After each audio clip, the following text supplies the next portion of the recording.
Bethlehem kholoi min thang cham na lempa pina dinga pathin dei hen sa chu na hi lo ham mun ong lo hi ta mo I pakai dia O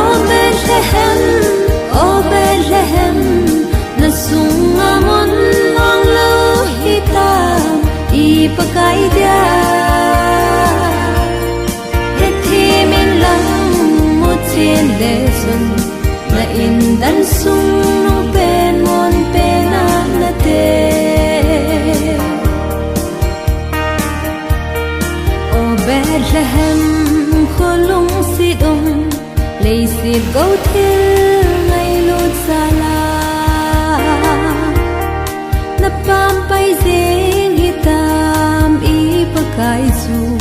na chan ling pen na lung al hay na dem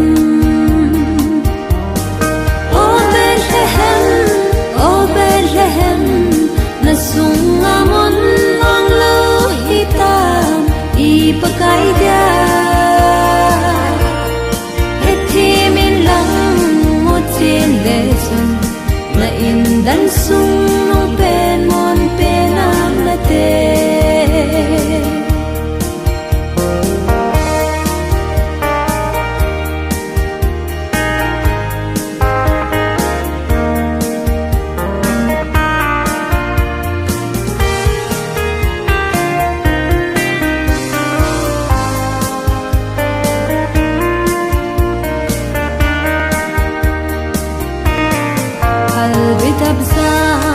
so noya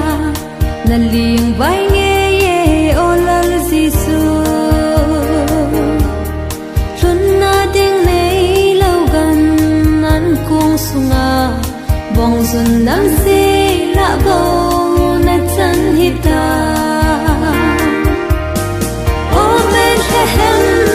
O Bethlehem na sunga mon long lo